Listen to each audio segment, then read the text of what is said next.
네, 총선이 이제 한 달여 앞으로 다가온 가운데 여야의 공천 작업도 막바지에 접어들고 있습니다. 네, 여야 대표도 각각 격전지를 방문하며 운동권 청산론과 정권 심판론에 불을 붙이고 있는데요. 관련 내용 포함한 정치권 이슈들 정혁진 변호사, 김수민 시사평론가와 함께 짚어보겠습니다. 두 분 어서 오십시오. 네, 안녕하십니까? 예, 안녕하세요. 안녕하십니까? 총선이 다음 주 월요일이면 이제 한 달 앞으로 다가오게 됩니다. 지금 굉장히 여야 모두 공천 작업도 이제 막바지에 접어들고 있는데요.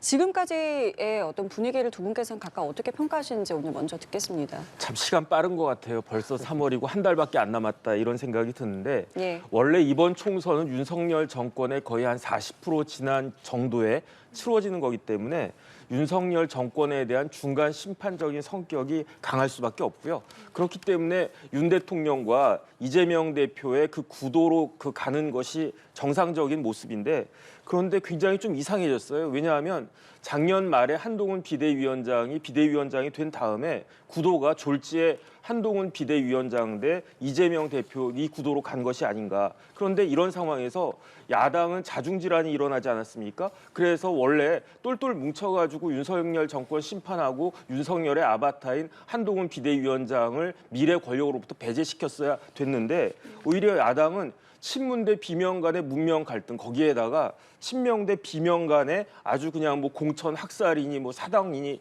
이런 막말까지 막 나오면서 지금 야당 의원들조차도 지금 탈당 러시가 일어나고 있고 더 심각화되지 않을까 그런 우려가 있지 않습니까?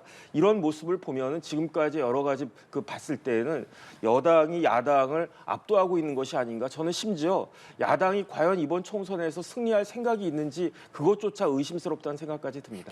시간이 빠르다. 근데 지금 이게 잘 되고 있는 것인지 야당이 이길 생각이 있는 것인지 모르겠다라고까지 평가를 해주셨는데요. 네. 지금 흐름 어떻게 개인적으로 보고 계세요? 지금은 이제 혼전 양상으로 돌입을 하는 시점이 아닌가 그렇게 생각이 듭니다. 그리고 윤석열 정부가 출범 직후부터 지지율이 빠르게 내리막길을 탔고 그런 부분들이 일단 기본적인 구도에는 반영이 돼 있다고 볼 수 있겠고 그것이 극대화돼서 드러난 것이 지난 10월에 있었던 재보궐선거, 강서구청장 선거였다고 보여지는데 근데 그 이후에 사실 국민들도 이제 어느 정도의 뭐 균형 감각이랄까요? 견제 감각 이런 것들도 한편으로는 있는 것이고 또 그동안에 어느 정도 샤이 국민의힘이라고 할 수 있는 쪽에서 좀 숨어 있었던 측면도 있는 것 같아요. 그런 부분들이 조금 더 표면화되면서 이제는 좀 팽팽한 대결이 된 것이 아닌가 그렇게 보여집니다. 그리고 이렇게 팽팽하게 대결을 하게 되는 과정에서 양당에서 등장시켰던 프레임이 있죠. 국민의힘에서는 86 운동권 청산, 민주당에서는 검사 독재 청산이었는데 사실 두 가지 다 그렇게 썩 좋은 효과를 거둔 것 같지는 않습니다. 그냥 지지했던 사람을 또 결집시키는 효과를 불러일으켰을 뿐이고 현재 이 상태대로라면 저는 투표율이 그렇게 높을 수 있을까라는 데도 좀 회의적인데 앞으로 이제 이것을 아직까지 결정을 못하신 분들을 더 투표장에 끌어내는 이것이 더 필요할 것 같고 근데 그 전략도 사실 단순할 거예요. 민주당에서는 정권 심판 왜냐하면 어쨌든 간에 윤석열 대통령 긍정평가보다 부정평가가 훨씬 높고 또 부정평가의 강도가 강하기 때문에 이런 것들을 활용을 하는 그 전략으로 나아갈 것이고 국민의힘은 국민의힘대로 이제 민주당이 과반 의석을 갖고 있었기 때문에 국회 권력을 심판해달라 뭐 이런 식으로 가지 않을까 그렇게 전망을 해봅니다. 예, 여야 총선 선거 관련해 전반적인 평가를 해주셨는데 자 이처럼 본격적인 총선 체제에 돌입한 여야 대표 이 격전지인 수원과 양평을 각각 방문하며 표심 잡기에 나섰는데요. 어떤 이야기들을 했을지 현장 목소리 직접 들어보시죠. 그동안에 그 민주당 해준 게 뭐가 있습니까? 하기 싫어서 안 한 겁니까? 아니면 할 능력이 안 돼서 못한 겁니까? 저는 그리고 우리 이수정 후보는 너무너무 그걸 해드리고 싶습니다. 우리는 중앙정부가 지방정부를 끼지 않고 수원 같은 지역을 직접 지원할 수 있는 법률 개정안을 발의할 것입니다. 지방자치단체와 굳이 협력하지 않더라도 정부가 중앙정부가 그걸 직접 지원할 수 있게 하겠다는 것입니다. 저는 국정농단이라고 하는 대표적 사례가 바로 이 양평 고속도로 종점 변경 사건이라고 생각합니다. 맡겨진 권력이지 고스톱 쳐서 딴 자기 권력이 아니기 때문에 맡긴 주체에게 최선을 다해야 됩니다. 주인의 입장에서 너 무엇을 잘못했다. 권력을 박탈해야 되는 것 아닙니까, 여러분? 네, 벌써 세 번째 수원을 찾은 한동훈 비대위원장. 민주당이 수원에 해준 게 무엇이 있냐면서 지지를 호소했는데요. 지금 아무래도 지방자치단체장과 현역 의원이 모두 민주당 출신이지 않습니까? 관련해서 직접적인 중앙정부 지원을 약속했거든요. 수원 민심을 좀 흔들 수 있다고 보세요? 근데 이런 선거운동은 어딜 가나 또 어떤 당이나 하는 것 같아요. 예를 들면 민주당 또 영남 지역에 가면 국민의힘이 영남 지역에 뭐 해주셨습니까? 이렇게 선거운동 하는 것이고 예. 또 수원 같은 경우는 지난 총선 때 민주당이 대승을 했기 때문에 또 한동훈 국민의힘 위원장이 그렇게 얘기를 하는 것 같은데 저는 뭐 응당 이렇게 열세 지역에 간 입장에서는 할 수 있는 얘기지만 그 자체로 뭐 선거에 크게 영향을 주지는 못하지 않을까 그렇게 보여집니다. 그리고 이제 또 최근에 변수가 되고 있는 게 이 지역에서 의원을 했고 또 민주당 원내대표를 지냈던 박광원 의원이 경선에서 탈락을 했거든요. 이것이 이제 판세에 어떤 영향을 줄 거냐 이 부분이 좀 관건이 되는 것 같은데 이게 이제 도시 지역이라서 농어촌이나 소도시 지역 같은 경우는 어떤 개인적인 명망을 갖고 있는 인사가 있고 그 인사가 무소속으로 독자 출마를 하든 뭐 경선에서 탈락을 하든 이런 경우에는 사실 지역사회에서도 반감이라든지 이런 것들이 많이 생깁니다. 근데 도시 지역 같은 경우는 좀 그런 것들이 많이 덜하기 때문에 이 부분은 물론 이제 일각에서 지지층들이 있을 것이고 반발이 있을 테지만 이거는 이제 민주당의 새로 공천이 된 김준혁 교수가 이 지역에서 어떻게 이걸 또 다잡아 나가는지 이런 부분들이 또 관건이 되지 않을까 싶고 뭐 현재로서는 저는 박광원 의원 탈락 때문에 민주당이 크게 그것 때문에 영향을 받을 거라고 보지는 않습니다. 네. 사실 수원 지역 살펴보면 지난 총선에서 여당 같은 경우에 5석 전패를 하지 않았습니까? 그렇죠. 한동훈 비대위원장이 벌써 3번을 갔었는데요. 50대 초반에 한동훈 비대위원장이 자신의 젊음을 자랑하는 것이 아닌가 그런 생각이 들 정도고 조금 전에 말씀드린 바와 같이 수원은 우리나라 기초지방자치단체 중에 최대 도시예요. 인구가 100만이 훨씬 넘습니다. 그렇기 때문에 의석도 5개나 되는데 그 5개 의석을 모두 지금 민주당이 갖고 있지 않습니까? 그렇기 때문에 여당이든 야당이든 승리하기 위해서 총선에서 승리하기 위해서 수원에 관심을 갖는 것은 당연한 건데 그런데 제가 봤더니 어제 이제 몰린 인파들을 봤더니 다른 곳과 뭐 오히려 더하지 않나 그런 생각이 들어가지고 그 인파만 봐도 이전과는 수원 민심이 많이 달라지고 있구나 이런 생각이 들고요. 그렇기 때문에 민주당 입장에서는 굉장히 여러 가지로 이렇게 경각심을 가져야 된다라고 생각을 하는데 이와 같은 상황에서 수원을 대표하는 합리적 이미지의 중진 의원이 거기에다가 지금 원내대표 직전 원내대표 아니었겠습니까? 박광원 의원이 낙천을 갔다 했단 말이에요. 그러면 박광원 의원보다 훨씬 더 괜찮은 분이 공천이 돼야 되는데 뭐 김준혁 교수 제가 방송 몇 번 같이 해가지고 조금은 알지만 그렇게 박광원 의원을 대체할 만큼 그렇게 유능하고 이미지가 좋고 그런가? 저는 어떤 생각이 드냐면요. 수원 사람들 입장에서 보면은 민주당이 해도 너무한다라는 생각을 하지 않을까? 저는 그런 생각이 들고 물론 이제 김준혁 교수가 남은 한 달 동안 어떤 모습을 보여주냐에 따라서 어느 정도 달라질 수 있을지 모르겠지만 지금까지 상황은 야당이 오히려 여당을 도와주고 있는 꼴이 아닌가 저는 그런 생각이 듭니다. 자, 그리고 한 비대위원장이 어제 이런 이야기도 했어요. 총선에서 승리를 하게 되면 국정원의 대공수사권을 회복하는 법률 개정안을 발의하고 통과하겠다. 이런 발언 내놨는데 이 부분은 좀 어떻게 들으셨는지요? 일단 이제 그건 알겠어요. 이게 대공수사권이 경찰로 넘어갔고 예. 그 때문에 경찰이 더 공룡 경찰이 되는 거 아니냐 이런 우려는 저는 타당한 구석이 있다고 보고 이를테면은 뭐또 다른 기구를 만들어서 이걸 좀 소화를 하는 건 어떤가 이런 생각도 있습니다만 근데 이제 한동훈 위원장 같은 경우는 이제 최근에 또 뭐 진보당 이쪽에서 더불어민주연합에 참여하는 부분 이런 것들을 좀 다소 색깔론적으로 공격하는 차원에서 또 이런 공약들을 같이 세팅하는 측면 이런 것들은 저는 문제가 있다고 봐요. 왜냐하면 얼마 전에 예를 들어서 간첩단 사건이 터졌다라고 했을 때 한국에 아주 극소수지만 종북이라고 할 만한 사람들이 있는 건 사실입니다. 근데 그 사람들하고 진보당이 그럼 똑같은 사람들이냐?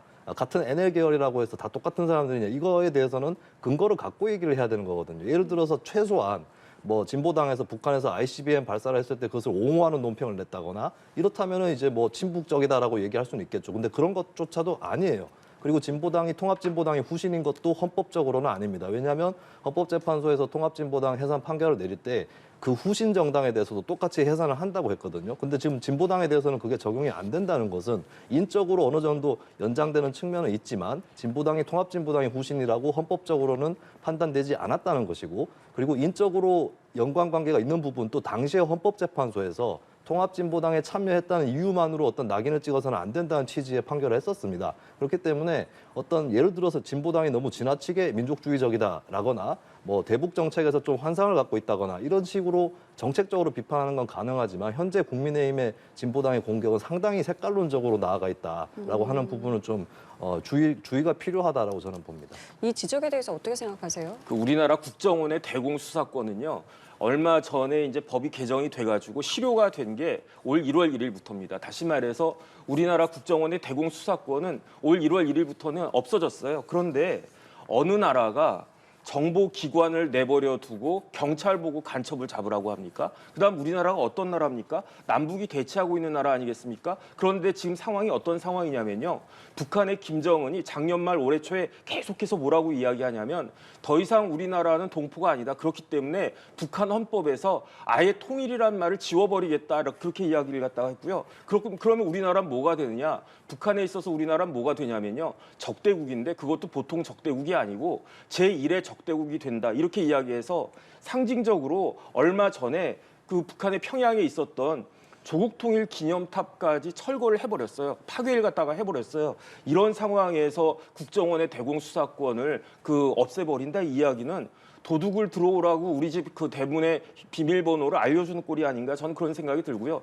이번에 여당이 만약에 승리한다라고 하면 반드시 국수원복돼야 된다. 국정원의 대공 수사권이 반드시 회복돼야 된다. 그렇지 않으면 우리나라 큰일 날 수 있다. 우리나라 6.25 때 1950년에 어떤 일이 있었습니까? 비슷한 일이 있을 수도 있겠다. 그런 경각심을 가져야 된다고 생각합니다. 예, 이번에 이재명 대표 이야기도 좀 해보도록 하겠습니다. 어제 이재명 대표 양평을 찾았거든요. 양평을 찾아서 이 양평 고속도로 논란과 관련해서 권력 박탈, 정권의 권력을 박탈해야 된다 이런 이야기를 하면서 계속해서 지금 정권 심판론 발언 수위를 높이고 있어요. 아무래도 유세 지역을 계속 돌면서 이런 이야기를 하고 있는 상황에 대해서는 어떤 전략이라고 보십니까?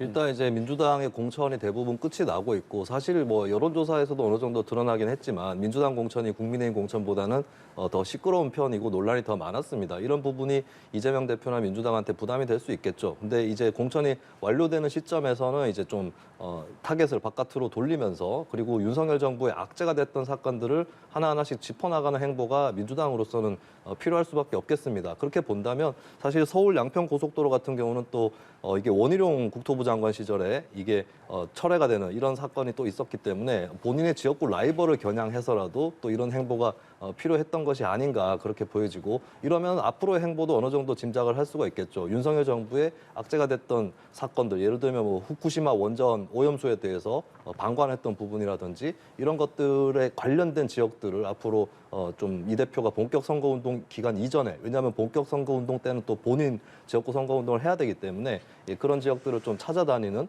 그런 행보를 할 것이다라는 게 또 예고가 되는 것 같습니다. 예, 앞서 뭐 종로 지원 유세 때도 그렇고요. 아무래도 공천 파동으로 좀 흔들렸던 민심을 정권 심판론으로 좀 수습할 수 있을 거라고 보세요.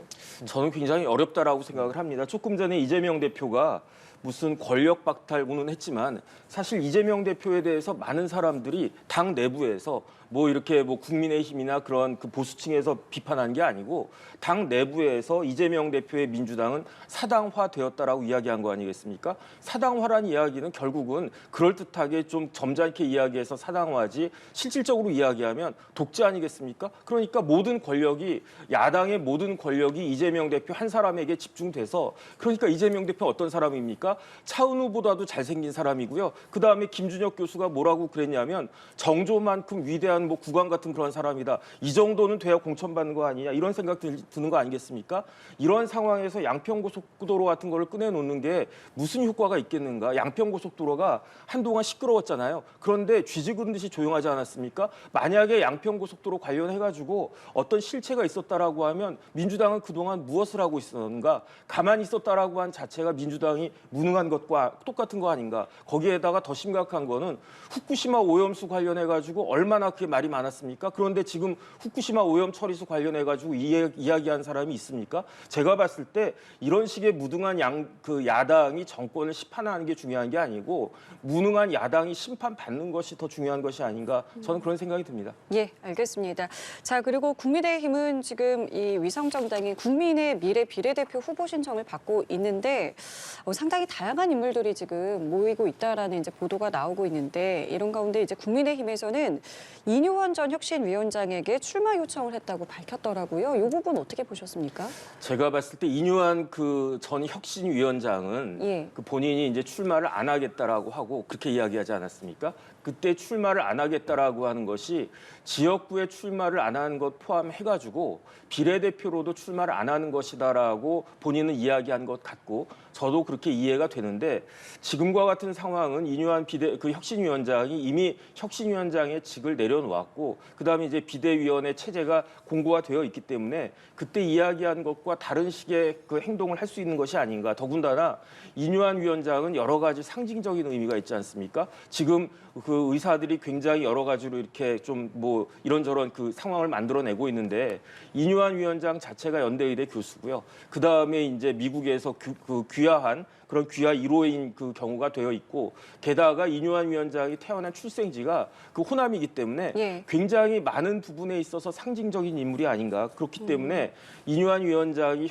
전 혁신위원장으로서 지금 국민의힘에게 어느 정도 그 도움을 주어야 될 그런 상황이다라고 판단이 되고요. 예. 그렇다라고 하면은 비례대표로 요번에 출마해서 당선되는 것이 필요할 수도 있겠다. 저는 그런 생각이 듭니다. 근데 수용을 해야 되잖아요. 네네. 수용할 것 같으세요?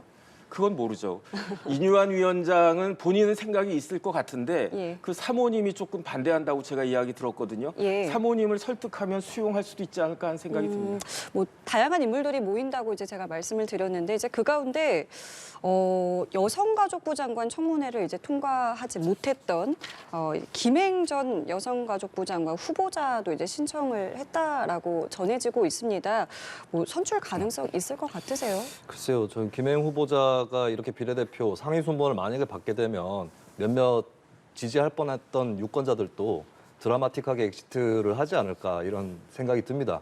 국민의힘이 상식적으로 생각한다면 공천을 하지 않을 거라고 보이는데 근데 사실 국민의힘 공천 과정을 보면은 비상식적인 부분이나 본인들도 이해를 못하는 공천 룰이라든지 이런 게 있기 때문에 변수는 또 있겠다라는 생각이 한편 들고 김행 후보자 같은 경우는 좀 어느 정도는 판세 뭐 크게는 아니더라도 득표에 좀 영향을 끼치지 않을까 변수로 한번 지켜볼 필요는 있는 것 같습니다. 그리고 이뇨한 전 위원장에 대한 영입과 이제 비례대표 출마 이 부분은 저는 이뇨한 전 위원장을 국민의힘이 모욕을 주고 있다고 생각해요. 왜냐하면 국민의힘에서 이뇨한 위원장이 혁신위를 하면서 했던 주요 작업이 물갈이였거든요. 인적 쇄신이었는데 지금 국민의힘의 공천을 보면 장제원 의원 같은 경우 불출마 선언을 했는데 그 거의 의형제에 가까운 사람이 거기에 공천을 받았다 하고 그리고 물갈이가 전혀 안 되니까 나중에 가가지고는 굉장히 억지스럽게 유승민계에 해당하는 의원들이 또 하필 공교롭게 물갈이가 되고 있고 하다가 안 되니까 이제 킬러 문항, 강남, 영남 지역 공천이 킬러 문항이라고 했는데 전화 찬스를 쓰고 있어요. 국민 추천제라는 이름에. 예, 이런 것들을 봤을 때 이뇨한 위원장이 제시했던 비전이라든지 그나마의 방향이 다 망가진 겁니다. 근데 그래놓고 비례대표로 영입을 해가지고 의원을 시켜주는 것이 과연 이뇨한 전 위원장한테 예우를 하는 것인지 저는 그것이 굉장히 의아합니다. 예, 이번엔 좀 민주당 상황도 살펴보도록 하겠습니다. 비명계 입단 공천 탈락에 민주당 내부에서 계속해서 좀 엇갈린 의견들이 나오고 있는데 이재명 대표랑 친명계는 뭐 공천 혁명이다. 이렇게 평가를 하고 있고 비명계 같은 경우에는 이번 경선이 아무래도 총선에서 큰 악영향을 미칠 거다 이렇게 이야기를 하고 있어요. 그 역사를 갖다가 그 다 돌이켜 보면 단 한 번의 예외도 없습니다. 군인들이 쿠데타 일으키지 않습니까? 군인들이 쿠데타 일으키면서 내가 쿠데타를 일으켰다라고 얘기합니까? 다 혁명이라고 그래요. 그다음에 군인들이 쿠데타 일으켜가지고 독재 정권을 만든 다음에 우리가 독재를 하고 있다 그렇게 이야기합니까? 다 국민들이 주인이라고 그럽니다. 그다음에 국민 투표하면요 거의 뭐 90% 이상씩 지지하는 그런 게 나오게끔 다 조작하지 않습니까? 제가 봤을 때 이건 전 세계적으로 역사적으로 예외가 없는 것이었어요. 그런데 이재명 대표가 지금 하는 여러 가지 모습들을 보면 일부 친명, 극소수 친명들을 제외한 대부분의 모든 사람들은 이것을 어떻게 생각할 것이냐. 이재명의 사당화를 완성하기 위한 친위 쿠데타 아니었느냐 이런 생각하지 않겠습니까? 어떤 생각이 더 맞겠습니까? 그렇기 때문에 이런 부분들에 대해서 비명계의 예상이 맞을 거고요. 그다음에 심지어 굉장히 험악한 예측까지도 지금 그 민주당 내부에서 나오는 것을 제가 들었기 때문에 이 부분에 대해서 진짜 민주당은 이번 한 달 동안만이라도 정신 차려야 된다고 저는 생각합니다. 예. 그리고 내부 상황 살펴보면 지금 경선을 탈락한 의원들은 탈당 대신에 또 수용을 택하는 의원들도 있지 않습니까? 뭐 박광훈 전 원내대표도 그렇고 안민석 의원도 그렇고 아무래도 이재명의 민주당 체제가 좀 공고해지는 상황이라고 봐야 할까요? 네, 그 공고해지는 상황은 확실히 맞는 것으로 보이고 공천에 수용을 하는 거는 일단 뭐 이 대표 체제 공고화를 떠나서 한국 정치의 어떤 여러 여건이라든지 이런 것들을 고려한 것이겠죠. 밖으로 나가서 독자 노선을 간다고 해도 잘 될 보장이 별로 없는 그런 현실도 있는 것이고 그렇다면은 이제 당내에 남아서 추후를 도모하는 것이 그나마 최선이라고 생각을 했을 것 같습니다. 특히 비명계 의원들은 그런 것이고 친명계 안민석 의원 같은 경우는 이제 사실 친명 주도의 정당인데 본인이 친명으로서 또 공천 탈락을 한 거기 때문에 더더군다나 뭐 반발을 하거나 이러기는 상당히 어려웠다. 이렇게 며칠 승복 선언까지 걸리긴 했지만 그것은 한창 동안 이제 도전을 하다가 내려놓는 사람들이 이제 바로 그게 수용이 안 되거든요. 그 인간적인 부분 때문에 이제 며칠 동안 걸린 것이고 안민석 의원한테는 더더군다나 뭐 다른 선택지는 없었다라고 보여집니다. 근데 이제 민주당에서 유념을 해야 될 부분은 총선 이후도 상당히 중요한데 사실 우리나라는 거대 정당의 체제이고 그렇다면 거대 정당 어느 정도는 좀 폭이 넓을 필요가 있는 거거든요.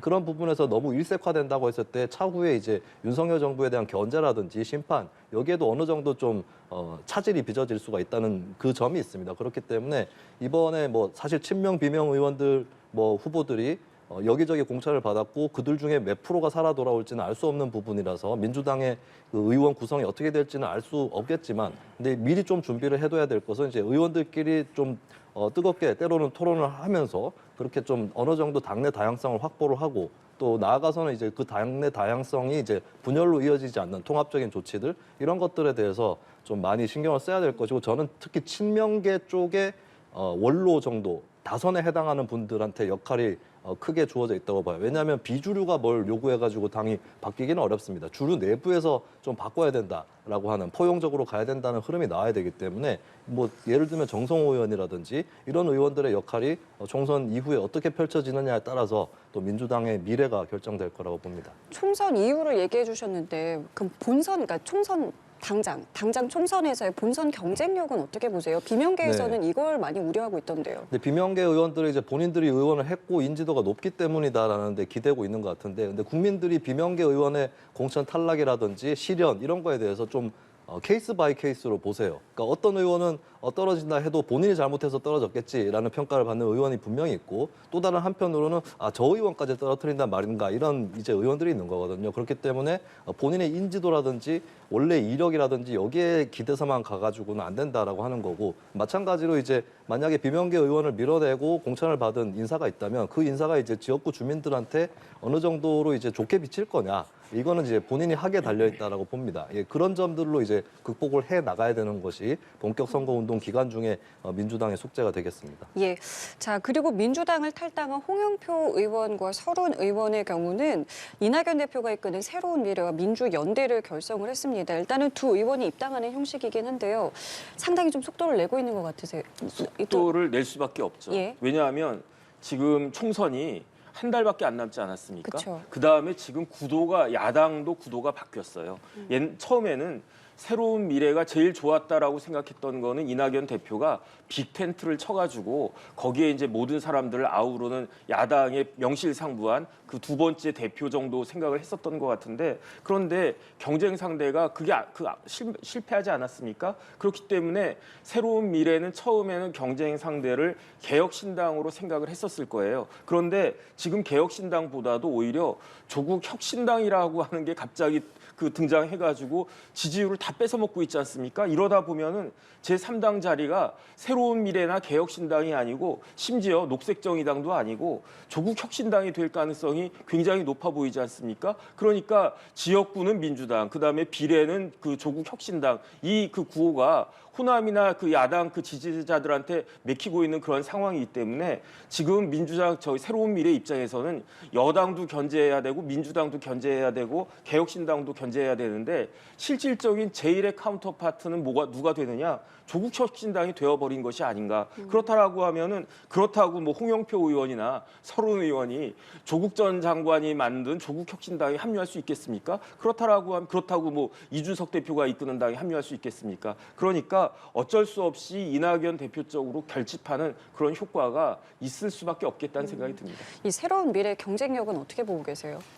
현재로서는 좀 어려운 국면들이 계속 가고 있어요. 그러니까 그 이준석 대표하고 연대도 실패를 했고 그리고 민주당에서 대거 이탈 흐름이 안 나타나고 있거든요. 그게 지금 홍영표 서른 의원하고 민주연대하고 새로운 미래가 만약에 그 민주당 이탈세가 컸다면 양쪽이 당분간 따로 갈 수도 있었을 겁니다. 여러 가지 신경전이라든지 이런 것들도 있었을 텐데 빠르게 합쳐지는 게 이탈세가 작기 때문에 그런 것이고 또 반대급부로는 이제 이름 바꾸는 것도 쉽게 수용이 되는 것도 이제 이낙연 대표 쪽 새로운 미래도 상황이 녹록지 않기 때문에 그런 일들이 벌어지는 거겠죠. 그래서 사실 지금 현재 새로 봤을 때는 이번 총선에서 많은 의석을 차지하기는 어렵겠다라고 저는 예상을 하고요. 근데 여기도 중요한 부분은 사실 총선 이후가 될 거예요. 민주당을 대체하겠다라고 하는 노선으로 가고 있는데 그 준비를 제대로 할 수 있을 거냐. 이번에 최소한의 교두보 정도는 확보해야 된다라는 숙제가 있겠고 가장 중요한 관건은 그건 것 같아요. 이낙연 대표가 광주에 출마를 하기로 했는데 광주에서 당선이 될 거냐 안 될 거냐. 이 부분이 상당히 중요한 문제고 결국에